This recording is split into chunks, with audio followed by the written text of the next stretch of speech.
నమస్కారం. రాష్ట్ర రాజకీయ రణక్షేత్రం తెలుగునాడికి స్వాగతం.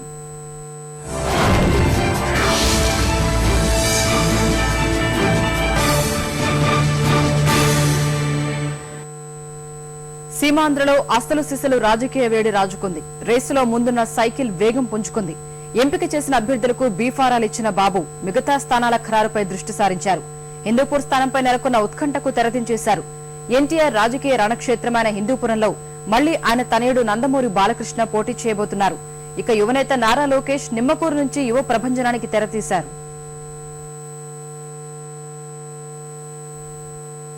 ఆంధ్రలో సమరభేరి మోగింది. ఎన్నికల నోటిఫికేషన్ విడుదలవడంతో కాక పెరిగింది. గెలుపు గుర్రాల ఎంపికలో ముందున్న సైకిల్ సమరోత్సాహంతో ముందుకెళ్తోంది. నందమూరి నటసింహం బాలయ్యను హిందూపూర్ బరిలో దించడం, యువనేత లోకేష్ ప్రచార పర్వంలోకి దిగటం ఒకే రోజు జరిగిపోవడంతో దేశ శ్రేణుల్లో కొత్త ఉత్సాహం తొణికిసలాడుతోంది.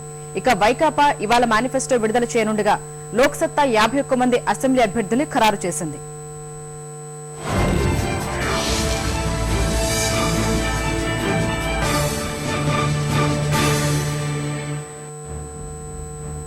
సీమాంధ్రలో సార్వత్రిక సంగ్రామానికి తెరలేచింది. నోటిఫికేషన్ విడుదలవడంతో రాజకీయ పార్టీలన్నీ వ్యూహరచనకు పదును పెట్టేశాయి. తెలంగాణలో గెలుపు గుర్రాల్ని ప్రకటించి ప్రచారాన్ని ప్రారంభించిన పార్టీలు సీమాంధ్రలోనూ వీలైనంత త్వరగా నామినేషన్లు వేయించాలని కసరత్తు చేస్తున్నాయి. ఈ దిశలో అందరికంటే ముందున్న తెలుగుదేశం అధ్యక్షుడు చంద్రబాబు నాయుడు 2 విడతల్లో ఖరారు చేసిన గెలుపు గుర్రాలతో సీమాంధ్ర అభివృద్ధికి పాటుపడతామని ప్రతిజ్ఞ చేయించి బీఫారాలు అందించారు. ఇక తెలుగు తమ్ముళ్లు అభిమానులు ఎప్పటి నుంచో ఎదురు చూస్తున్న నందమూరి బాలకృష్ణకు హిందూపురం టికెట్ ఖరారు చేయడం శ్రేణుల్లో ఉత్సాహం నింపింది. సీమాంధ్రలో జోరు మీదున్న సైకిల్ ను పరుగులు పెట్టించేందుకు యువనేత నారా లోకేష్ కూడా రంగంలోకి దిగారు. భారీగా హాజరైన కార్యకర్తల కోలాహలం నడుమ నిమ్మకూరు నుంచి ఆయన యువ ప్రభంజనం ప్రారంభించడం కృష్ణా జిల్లా తెదేపాకు కొత్త కళ వచ్చింది.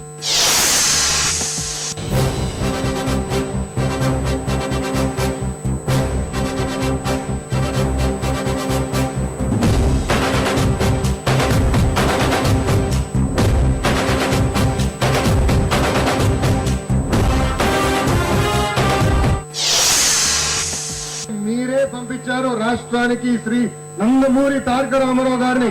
అతి తక్కువ సమయంలో ఒక తెలుగు ప్రపంచనం సృష్టించాడు.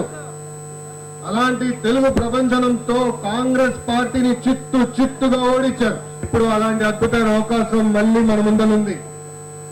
ఇటు కాంగ్రెస్ ని పిల్ల కాంగ్రెస్ ని అతి భారీ మెజారిటీతో ఓడిపించే బాధ్యత మనందరిపైన ఉంది. తెలుగుదేశం భాజపా పొత్తు ప్రకంపనలు సీమాంధ్రలో ఇంకా కొనసాగుతూనే ఉండటం కాస్త కలవరపెడుతోంది. ప్రకాశం జిల్లాలో కమలనాథులకు సీట్లిస్తే వారిపై స్వతంత్రంగా బరిలో దించాలని గిద్దలూరు, సంతనూతలపాడు, కొండపి నియోజకవర్గాల నేతలు వేర్వేరుగా సమావేశమై తీర్మానించారు. అటు గుంటూరు జిల్లా నర్సారావుపేటలో అనేక మార్లు తెదేపా అభ్యర్థిగా పోటీ చేసిన సీనియర్ నేత కోడెల శివప్రసాదరావు తాను సత్తెనపల్లిలో పోటీ చేస్తానని ప్రకటించడంతో అక్కడ భాజపా అభ్యర్థి ఎంపికలో నిమగ్నమైంది. ఈ మేరకు అక్కడి కమలం నేతలు 3 పేర్లను భాజపా అధిష్టానానికి పంపారు. ఇక విభజన మంటలో పొగచూరిన కాంగ్రెస్ అందరికంటే వెనుకబడింది. కనీసం గట్టి పోటీ ఇచ్చైనా పరువు నిలుపుకోవాలని భావిస్తున్న సీమాంధ్ర నేతలు అందుకు తీవ్ర ప్రయత్నాలు చేస్తూనే ప్రచారానికి ప్రణాళికలు రచిస్తున్నారు. వైకాపా తరఫున విజయమ్మ గుంటూరు జిల్లాలో పర్యటిస్తుండగా ఆ పార్టీ మేనిఫెస్టో ఇవాళ విడుదల చేయనుంది. మరోవైపు ఒంటరిగానే బరిలోకి దిగిన లోక్సత్తా 51 అసెంబ్లీ స్థానాలకు అభ్యర్థుల్ని ప్రకటించగా మరో 25 మందితో ఈ నెల 16న తుది జాబితా విడుదల చేయనున్నట్టు వెల్లడించింది. మరోవైపు తెలుగుదేశం నుంచి తొలి రోజు విజయనగరం లోక్సభకు అశోక్ గజపతిరాజు, చిత్తూరు జిల్లా చంద్రగిరి శాసనసభ స్థానానికి మాజీ మంత్రి గల్లె అరుణకుమారి సహా పలువురు అభ్యర్థులు అట్టహాసంగా నామినేషన్లు వేశారు. నామినేషన్ల దాఖలుకు నాయకులు ముహూర్తం చూసుకుంటున్నారు. వచ్చే నెల 16న మంచి రోజని పండితులు చెప్పడంతో ఆ రోజే ఎక్కువ మంది తమ పత్రాలు సమర్పించాలని భావిస్తున్నారు. దైవభక్తి ఎక్కువగా ఉన్న నందమూరి బాలకృష్ణ సైతం హిందూపురం నుంచి 16నే నామినేషన్ వేయనున్నారు.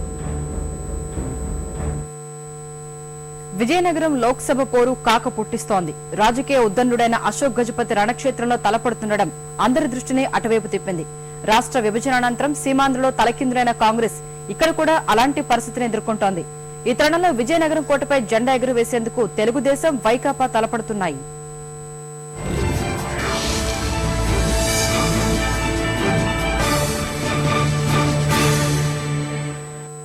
విజయనగరం లోక్సభ స్థానం ఒకప్పుడు కాంగ్రెస్ కు గట్టి పట్టున్న నియోజకవర్గమే. కానీ మారిన పరిస్థితులతో ఇక్కడ 3వ స్థానానికి పరిమితమయ్యేంతగా దిగజారిపోయింది. ఇక్కడ 4 సార్లు హస్తం పార్టీ పాగా వేయగా తెదేపా 2 సార్లు విజయకేతనం ఎగురవేసింది.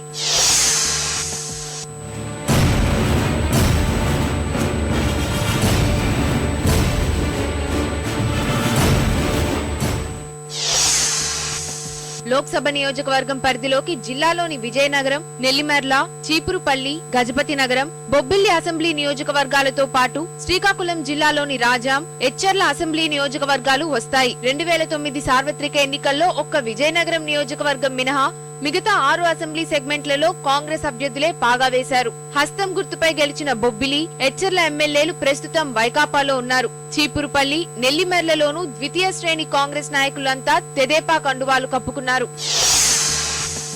ఎమ్మెల్యేగా సుదీర్ఘ ప్రస్థానం కలిగిన పూసపాటి అశోక్ గజపతిరాజు ఇప్పుడు తెలుగుదేశం తరఫున లోక్సభ స్థానానికి పోటీ పడుతున్నారు. వైకాపా నుంచి బొబ్బిలి రాజవంశానికి చెందిన రంగారావు బరిలోకి దిగుతున్నారు. తెదేపాలోకి వస్తున్న వలసలు ఆ పార్టీని క్షేత్రస్థాయిలో తిరిగి పుంజుకునేలా చేశాయి. కొన్ని చోట్ల వైకాపా నాయకుల మధ్య జరుగుతున్న వర్గపోరు ఆ పక్షం విజయావకాశాలను దెబ్బతీయనుంది. ఏది ఎలా ఉన్నా ఇరు పార్టీలు విజయంపై ధీమాగా ఉన్నాయి. పరిస్థితులు అనుకూలంగా లేకున్నా సత్తా చాటుతామని కాంగ్రెస్ మేకపోతు గాంభీర్యం ప్రదర్శిస్తోంది. ఈ ప్రాంతంలో ఇక్కడ కొన్ని సామాజిక వర్గాలు గెలుపోటముల నిర్ణయంలో ప్రముఖ పాత్ర పోషించనున్నాయి. ఎలాగ అనిపిస్తుందంటే ప్రజలతో ఇంటరాక్ట్ పెట్టేటప్పుడు ఇది 1 సీటు 2 సీట్లు కావు, మొత్తం అన్ని హోల్ దిస్తింగ్గా ఎందైతే అందరు విసుకెత్తున్నారు. మీకు నెగిటివ్ ఓట్ ఒకటి ఉంది, పాజిటివ్ ఓట్ ఒకటి ఉంది. నెగిటివ్ ఓట్ ఏంటంటే ఈ ఉన్న అరాచకాలపైన అసంతృప్తి. పాజిటివ్ ఓట్ ఏంటంటే తెలుగుదేశం పార్టీ నాయకులు ఈ విజన్ చూపించారు. ఈ విజన్ వల్ల మాకు గ్రోత్స్ వచ్చాయి, హోప్ వచ్చింది. విజయనగరం పార్లమెంట్ స్థాయిలో మేము అన్ని దిక్కులు కూడా గట్టిగానే ఉన్నాము. బొబ్బిల్లో మరి గట్టిగానే అంటే మంచి స్థాయిలో ఉన్నాం. గైతనల్లో, విజయనగరంలో, నెల్లిమర్లలో, చీపురుపల్లిలో, ఎచ్చెర్లో, రాజాము ఏ నియోజకవర్గంలో కూడా మా ఎమ్మెల్యే అభ్యర్థులు తక్కువ స్థాయిలో లేరు కనుక మేము మంచి పోటీ చేస్తాం. రాష్ట్ర విభజన పరిణామాలతో జిల్లాలో చెలరేగిన హింస, తదనంతరం విధించిన కర్ఫ్యూ, బొత్స కుటుంబ పాలనతో విసిగిపోయిన జనం ఈసారి గట్టి తీర్పే ఇచ్చేందుకు కంకణం కట్టుకున్నారన్నది రాజకీయ విశ్లేషకుల దృఢమైన అభిప్రాయం.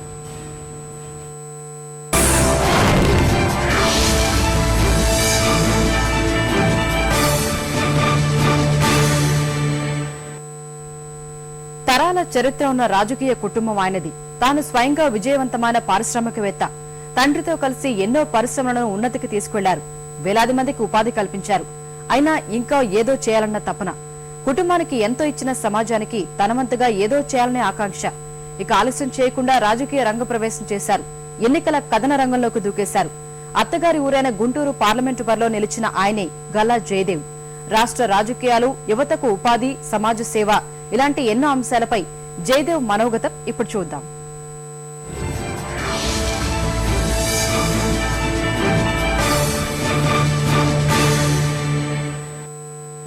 రాజకీయ వారసత్వం, పారిశ్రామికవేత్తగా అనుభవం రెండూ కలిసి ఉన్నటువంటి వ్యక్తి గల్లా జయదేవ్. గుంటూరు లోక్సభ నియోజకవర్గం నుంచి తెలుగుదేశం పార్టీ అభ్యర్థిగా బరిలో నిలుస్తున్నారు. ప్రస్తుతం మనతో పాటు జయదేవ్ ఉన్నారు. జయదేవ్ సంబంధించిన అంతరంగాన్ని అడిగి తెలుసుకుందాం. విజయవంతమైన పారిశ్రామికవేత్తగా ఉన్న మీరు తొలిసారిగా రాజకీయాల్లోకి వచ్చారు. వచ్చిన తర్వాత తెలుగుదేశం పార్టీని ప్లాట్ఫామ్గా ఎంచుకొని రావడానికి ప్రధాన ఉద్దేశం. ఇప్పుడు మన స్టేట్ ఉండే పరిస్థితిలో డెవలప్మెంట్ అనేది చాలా ముఖ్యం. మనకి విజన్గా ఉండే లీడర్షిప్ ఉండాలా, డెవలప్మెంట్ ట్రాక్ రికార్డ్ ఉండే లీడర్షిప్ ఉండాలా అని తెలుసు. కాబట్టి శ్రీ నారా చంద్రబాబు నాయుడు వల్ల ఇది జరుగుతుందని చాలా నమ్మకంగా ఉంది మాకు. అంటే మామూలుగా ఈ ఇండస్ట్రియలిస్టులు రాజకీయాల్లోకి వస్తే బెనిఫిట్ ఏంటి, ఎలాంటి మార్పులు వస్తాయి ఇండస్ట్రియలిస్టులు రాజకీయాల్లోకి రావడం వల్ల? ఇప్పుడు మనం చైనా చూస్తే, చైనాలో పొలిట్ బ్యూరో అని ఒక వాళ్ళ మెయిన్ పాలసీ మేకింగ్ బాడీ ఉంటుంది, కమ్యూనిస్ట్ పార్టీ. అక్కడ పొలిట్ బ్యూరోలో 75% వాళ్ళు ఇంజనీర్స్గా ఉంటారు. పెద్ద పెద్ద ప్రాజెక్ట్స్ తీసుకుంటూ ఉంటారు. ఆ కరేజ్ ఉంటుంది. ఎగ్జిక్యూషన్ కేపబిలిటీ ఉంటుంది. అట్లాగే ఇండస్ట్రియలిస్ట్స్ వస్తే వాళ్ళు డెవలప్మెంట్ ఎక్స్పీరియన్స్ ఉంటుంది, కేపబిలిటీ ఉంటుంది. ప్రపంచంలో చాలా చోట్ల చూసి వచ్చారు కాబట్టి అక్కడ ఉన్న డెవలప్మెంట్కి మన ఇండియాలో జరుగుతున్న డెవలప్మెంట్కి మధ్య ఎలా ఉందనుకోవచ్చు, ఎలాంటి గ్యాప్ కనిపిస్తుంది? చాలా గ్యాప్స్ ఉన్నాయండి. కొంచెం అది చెప్పాలంటే రోజంతా పడుతుంది. ఇప్పుడు డెవలప్డ్ కంట్రీస్ చూసినా, డెవలపింగ్ కంట్రీస్ చూసినా, ఇన్ఫ్రాస్ట్రక్చర్ చూస్తే గ్యాప్స్ ఉన్నాయి, ఇండస్ట్రియల్ డెవలప్మెంట్ చూస్తే గ్యాప్స్ ఉన్నాయి, జాబ్ క్రియేషన్ చూస్తే గ్యాప్స్ ఉన్నాయి. జపాన్ చూస్తే వరల్డ్ వార్ II తర్వాత ఏ పరిస్థితిలో ఉన్నారో, మళ్ళీ 20 సంవత్సరాల తర్వాత వాళ్ళు ఏ పరిస్థితి తీసుకొచ్చగలరో అది హిస్టరీలోనే ఉంది. ఈస్టర్న్ యూరోప్ ఎట్ట డెవలప్ అవుతుంది, మనం కూడా ఎట్ట చేయాలో ఒక మాదిరిగా డెవలప్ చేయొచ్చని అనిపిస్తుంది నాకు. అంటే ఇండస్ట్రీస్లో పొలిటికల్లోకి వచ్చిన తర్వాత ఎన్నికల్లో ఖర్చు బాగా పెరిగింది, ఎన్నికల్లో ఎక్స్పెండిచర్ పెరిగింది అంటారు. దీనికి ఇండస్ట్రియల్స్ వల్ల పెరగలేదు, క్రిమినల్స్ వల్ల పెరిగింది అనుకుంటాను నేను. అంటే మీలాంటి యూత్ పొలిటికల్లోకి రావడం వల్ల రాజకీయాల్లో ఎలాంటి మార్పులు వస్తాయి? యూత్ అనే వాళ్ళు భవిష్యత్ అంటే చాలా ముఖ్యం మాకందరికీ. భవిష్యత్ ముఖ్యం అనే వాళ్ళు పాలసీ మేకింగ్లోకి వస్తే, డిసిజన్ తీసుకుంటే ఇంకొక నెక్స్ట్ 50 సంవత్సరాలు డిసిజన్ ఇంపాక్ట్ మాకు పడుతుంది. కాబట్టి మాకు భవిష్యత్ పైన ఇంట్రెస్ట్ ఉంటుంది. కాబట్టి యూత్ వచ్చేది చాలా ముఖ్యం. చాలా మంది కొత్త ఓటర్లు, అలాగే ఇంతకుముందు ఓటు హక్కున్న వాళ్ళు కూడా చాలా వరకు ఓటుకు దూరంగా ఉంటారు. యూత్ చాలా వరకు మీ భవిష్యత్తు కోసం పొలిటికల్గా యాక్టివ్గా ఉండేది చాలా ముఖ్యం. అవేర్నెస్ ముందు పెంచుకోవాలా. ఓట్ వేసేది చాలా ముఖ్యం. అది బేసిక్ ఫండమెంటల్ రెస్పాన్సిబిలిటీ మీది. అంటే రాజకీయాల్లో చాలా వరకు కరప్షన్ ఉందంట. రాజకీయాల్లో కరప్షన్ బాగా పెరిగింది. సో కరప్షన్ రాజకీయాల్లో తగ్గించాలంటే ఎలా ఉండాలి? ముందు రాజకీయాల కన్నా ముందు సమాజంలో కరప్షన్ పెరిగిందని అనిపిస్తుంది నాకు. ఆ సమాజం మారే వరకు పాలిటిషియన్స్ మారరు. అంటే రాష్ట్రం విడిపోయిన తర్వాత కొత్త రాష్ట్రంలో మనకున్న అభివృద్ధికి ఎలాంటి అవకాశాలు ఉన్నాయి? ఇప్పుడు బైఫికేషన్ అయినాక ఆంధ్రప్రదేశ్ రాష్ట్రానికి ఛాలెంజెస్ ఉన్నాయి, తెలంగాణ స్టేట్కి కూడా ఛాలెంజెస్ ఉన్నాయి. ఇప్పుడు మనకి హైదరాబాద్ లాంటి నగరమే లేకుండా మనకి ఇంకా ఎక్కువ ఛాలెంజెస్ ఉన్నాయి. కొత్త క్యాపిటల్ కట్టేటప్పుడు మళ్ళీ ఆ క్యాపిటల్ పైన కాన్సన్ట్రేట్ చేసి మిగతా రీజన్స్ అన్నీ వదిలేసేది, ఇది మన ఎక్స్పీరియన్స్ చూస్తే అది మంచి పద్ధతి కాదు. ప్రతి రీజన్ డెవలప్ అవ్వాలా, ఎక్కువ సిటీస్ డెవలప్ అవ్వాలా, ఇండస్ట్రియలైజేషన్ తీసుకొని రావాలా. గుంటూరు లోక్సభ నియోజకవర్గం నుంచి పోటీ చేస్తున్న మీరు ఈ ప్రాంతంలో, ముఖ్యంగా ఈ ప్రాంతంలో ఎలాంటి సమస్యలు ప్రజలు ఫేస్ చేస్తున్నారు అనుకోవచ్చు? వాళ్ళకి మీ ముందుండే ఏజెండా ఏంటి? వాళ్ళ ఇప్పుడు ఎక్కువగా బేసిక్ ఇష్యూస్ పైన ఎక్కువగా కాన్సన్ట్రేట్ చేయాల్సి వస్తుంది. గుంటూరులో ఫార్మింగ్ కమ్యూనిటీ, రైతులు ఎక్కువ మంది ఉన్నారు. పంటలు బాగా పండుతాయి. అగ్రికల్చర్ బాగుంది, కానీ ఫార్మర్స్ మాత్రం దానివల్ల బెనిఫిట్ అంత ఎక్కువ లేదు. ఇది ఇంప్రూవ్ చేయాలంటే ఫార్మర్స్ ఇష్యూస్ పైన కాన్సన్ట్రేట్ చేయాలా. ఇంటింటికి ఉద్యోగం అనేది ఒక విజన్ మాదిరిగా ఉంది నాకు. 10 మంది వచ్చి ఇన్వెస్ట్ చేస్తేనే ఇది వీలవుతుంది. ఈ మన ఆంధ్రప్రదేశ్ రాష్ట్రంలో బిజినెస్ అనేది మ్యానుఫ్యాక్చరింగ్ పైన ఎక్కువగా కాన్సన్ట్రేట్ చేయాలి. ప్రజల నుంచి రెస్పాన్స్ ఎలా ఉంది? విజయ అవకాశాలు ఎలా ఉన్నాయి? అలాగే మీరు మహేష్ బాబు ఫ్యాన్స్ కూడా మీకు ఎంతవరకు ఆ ఫ్యామిలీ పరంగా ఉన్నటువంటి ఇది కూడా మీకు ఉపయోగపడుతుంది? ఇప్పుడు నేను గుంటూరు జిల్లాకు వచ్చేది మా మామగారు కృష్ణ గారు ఇచ్చిన ధైర్యంతోనే వచ్చాను. నా అల్లుడు కాబట్టి జిల్లాకు అల్లుడు అని ధైర్యం చెప్పి గుంటూరు పంపించేది జరిగింది. మా బావమర్ది మహేష్ బాబు ఎప్పుడు నాకు సపోర్ట్ ఉంటారు. Thank you sir. Chandrababu Naidu గారు అభివృద్ధి మంత్రం, అలాగే పారిశ్రామికవేత్తగా నా ఆలోచనలు ఈ రెండూ కలిసి ఖచ్చితంగా గుంటూరు లోక్సభ నియోజకవర్గాన్ని పూర్తి స్థాయిలో అభివృద్ధి చేస్తామని గల్లా చేయమంటున్నారు. కెమెరామెన్ హరితో శ్రీనివాస్ మోహన్, ఈటీవీ న్యూస్, గుంటూరు.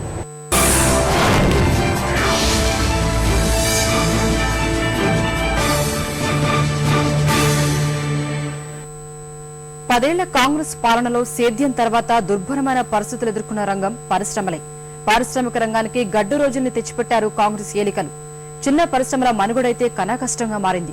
విద్యుత్ కోతలు, అస్తవ్యస్త సరఫరాలతో సేద్యాన్ని మట్టుపెట్టిన ప్రభుత్వం పరిశ్రమల్ని పూర్తిగా కుదేలు చేసింది. ముఖ్యంగా కొన్ని వేల చిన్న తరహా పరిశ్రమలకు తాళాలు పడ్డాయి. మితిమీరిన విద్యుత్ కోతలు, బిల్లు బాదుళ్లతో యాజమాన్యాలు నీరసపడితే లక్షల సంఖ్యలో కార్మికుల ఉపాధికి గండిపడింది.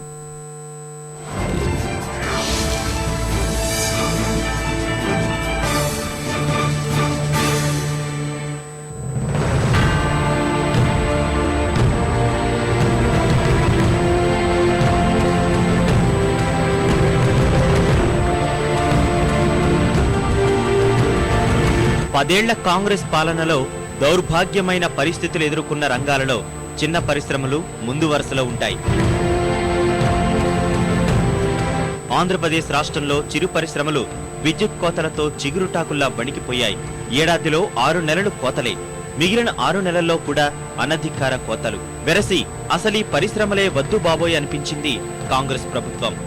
ఆంధ్రప్రదేశ్లో సూక్ష్మ, చిన్న, మధ్య తరహా పరిశ్రమల సంఖ్య 1,00,000కు పైగా ఉన్నాయి. వీటిపై ప్రత్యక్షంగా, పరోక్షంగా 15 లక్షల కుటుంబాల జీవితాలు ఆధారపడి ఉన్నాయి. కానీ చిన్న పరిశ్రమల విద్యుత్ అవసరాల్లో ప్రభుత్వం కనీసం 30% కూడా తీర్చలేకపోయింది. ఈ 30% విద్యుత్ని కూడా పని వేళల్లో కాకుండా ఇష్టారాజ్యంగా సరఫరా చేసింది. ఈ అసమర్థ విద్యుత్ విధానాల వల్ల దారుణ నష్టాలు చూసిన చిన్న పరిశ్రమలు, చిరు వ్యాపారులు కుదేలయ్యారు.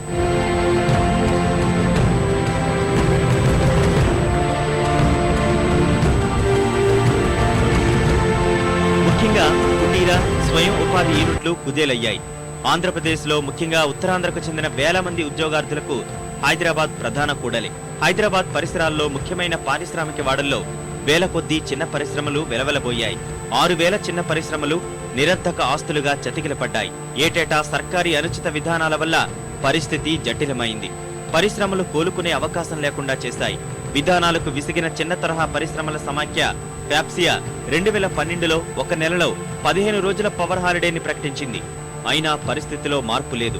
హైదరాబాద్ మీదే ఆధారపడ్డ చాలా మంది కార్మికుల ఉపాధికి కటకట ఏర్పడింది.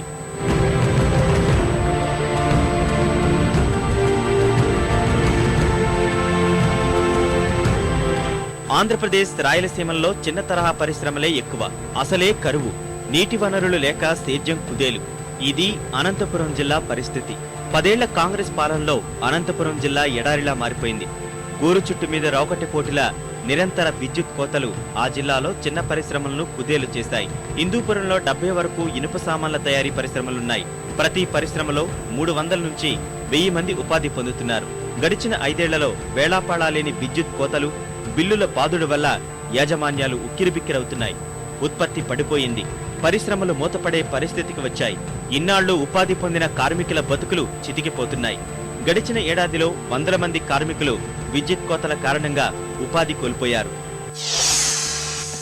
రైతులకు పవర్ ఇస్తా అని చెప్పేసి ఇవ్వట్లేదు, ఇటు ఇండస్ట్రీస్కి ఇస్తా అని చెప్పి వీళ్ళకు ఇవ్వట్లేదు. వాళ్ళు రైతులు అక్కడి నుంచి వాళ్ళ పవర్ లేకుండా ఇక్కడికి వచ్చారు. ఇండస్ట్రీస్కు వర్కర్స్ వర్క్ చేద్దామని ఇక్కడికి వస్తే వాళ్ళకు కూడా ఇక్కడ పవర్ లేకపోతే వాళ్ళ పరిస్థితి ఎలా? పవర్ కట్ల వల్ల మాకు చాలా ప్రాబ్లం ఉందండి. ఎక్కడి నుంచి మేము ఊర్లో ఉంటే ఇప్పుడు పవర్ కట్లు, అక్కడ కూడా పవర్ కట్లు, వ్యవసాయం చేసుకోవడానికి కరెంట్ సరిగ్గా వాటర్ ఉండట్లేదు అక్కడ కూడా. ఇక్కడ కూడా మాకేంటంటే చాలా ఇబ్బందిగా ఉంది. ఇక్కడికి వచ్చిన కూడా సరిగ్గా పని చేసుకుని ఇక్కడ పవర్ కట్లు చాలా ఇబ్బందిగా ఉంది. టైంకి శాలరీ రావట్లేదు, ఇక్కడ కంపెనీ నుంచి వర్క్ సరిగ్గా ఆర్డర్ రావట్లేదు. ఇక్కడ కంపెనీ సార్లు కూడా ఇబ్బందిగా ఉంది. వాళ్ళకి ప్రెజర్ పెడతామంటే మాకు కూడా చాలా సిగ్గా ఉంది ఆలు పడడానికి. మేము ఇలాగైతే చాలా కష్టం, చాలా ఇబ్బంది పడాల్సి వస్తుంది. గవర్నమెంట్ ఏం చేస్తుంది ఎవరికి అర్థం కావట్లేదు అసలు. తాడిపత్రిలో 500 వరకు గ్రానైట్ ఫ్యాక్టరీలు, మరో 1000 వరకు నాపరాళ్ల పరిశ్రమలు ఉన్నాయి. వీటిలో 15,000 మంది పనిచేస్తున్నారు. విద్యుత్ కోతల ప్రభావం ఈ పరిశ్రమపై తీవ్రంగా పడింది. కరెంటు ఉంటే పని, లేకుంటే పస్తులే. ఇక్కడి కార్మికుల ఉద్యోగాలు ఎప్పుడు ఉంటాయో ఊడిపోతాయో తెలియదు. రైతులు కూలీలుగా మారి ఇలాంటి పరిశ్రమల్లో పని చేసుకుంటున్నారు. ఇక్కడ కూడా వారి బతుకులు చితికిపోతున్నాయి. ఏం లేదు సార్, వారానికి 2 రోజులు పూర్తి బంద్ చేస్తారు. ఒక లైన్ కూడా ఇస్తారు ఫ్యాక్టరీలకి. మళ్ళీ రోజు 6 గంటల నుండి 10 వరకు తీస్తారు. మళ్ళీ మధ్యాహ్నం అర్ధ గంట, గంట తీస్తారు. అసలు ఇది ఎవరికి ఆర్డర్లు ఇవ్వలేము, ఎవరికి ఏం చెప్పలేము. ఈ లేబర్ కూడా ప్రాబ్లం అయిపోయింది మొత్తం మీద. మొత్తం ఎస్టేట్లా మొత్తం ఎట్లా బతకల్లో ఏంది అసలు పరిస్థితి తెలదుగా. ఇంతకుముందు బిల్లులు వచ్చేటివి ఒక 20,000, 30,000 వచ్చేటివి. కానీ ఇప్పుడు 40,000 వస్తూ కూడా పవర్ కట్ వారానికి 2 రోజులు అంటారు. సర్లే అనుకుంటే వారానికి 3 రోజులు అంటున్నారు. సర్లే అనుకుంటే కూడా పరిస్థితి ఏమవుతుందంటే ఇటు పవర్ కట్ పోయి బిల్లులు మటుకు అడిషనల్గా వస్తున్నాయి. గవర్నమెంట్ రోజు ఒక విధానం అమలు చేస్తూ ఉంది పవర్ మీద. మాకు డైలీ వచ్చేసి 4 గంటలు కరెంట్ పోతుంది. వీక్లీ వచ్చేసి 2 డేస్ అంటే 48 అవర్స్ పోతుంది. మరి దీని నుంచి బాగా ఇబ్బంది అయిపోతుంది. మా ప్రొడక్షన్ కూడా 50% పడిపోయింది. దాని నుంచి లేబర్ శాలరీస్ ఇవన్నీ మాకు చేతి నుంచి పడతా ఉన్నాయి. మరో సీమ జిల్లా కర్నూలులోనూ ఇవే దయనీయ పరిస్థితులు. కర్నూలు జిల్లాలో చిన్న మధ్య తరహా పరిశ్రమలు 9,000 వరకు ఉన్నాయి. వీటిపై 50,000 కుటుంబాలు ప్రత్యక్షంగా ఆధారపడుతున్నాయి. కోతలు వేల కార్మికుల పొట్టకొట్టాయి. చిన్న మధ్య తరహా పరిశ్రమలు విద్యుత్ కొరతతో వణుకుతున్నాయి. మాకు రోజుకి వచ్చి 300 వస్తుందండి. 300 వస్తాయని కరెంటు పోతాం వల్ల 300 కూడా రావట్లేదండి. ఆ రోజు మాకు పరిస్థితి ఓనర్ కూడా నా వల్ల కాదని చేతిట్టేస్తున్నాడండి. మా బతుకులే మా పరిస్థితి మాకు అర్థం అవట్లేదండి. కరెంట్ అయితే ఒకసారి పొద్దు నుంచి సాయంకాలం దాకా ఉండట్లేదండి. ఇంకా అప్పుడైతే ఇంటికే వెళ్ళిపోతామండి. ఇంక దీని మీద ఉన్న వాళ్ళు మరి మాకు ఇబ్బంది కదండి. ఈ కరెంట్ ఎప్పుడు వస్తుందో తెలియదు, ఎప్పుడు తెస్తారో తెలియదు, ఏ టైం తెస్తారో తెలియదు, ఏ టైం ఉంటుందో తెలియదు. నానా ఇబ్బందులు పడతాం ఈ కరెంటు వల్ల. ఈ మూత వేస్తాం ఖాయం.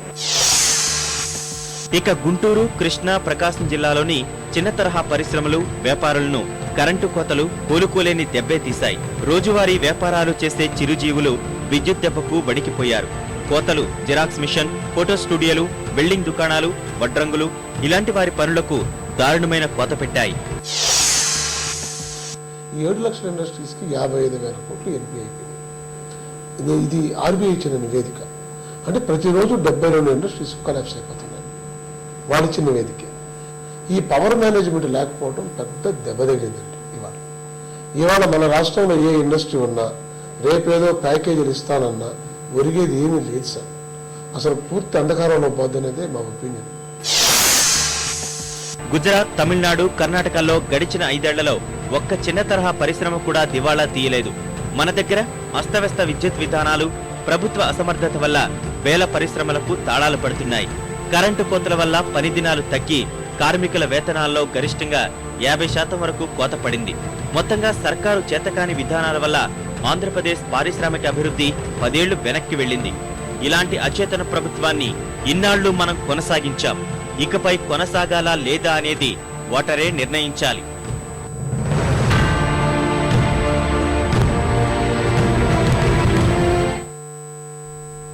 చిన్న విరామం అనంతరం ఘంటారామం ప్రసారం. నమస్కారం.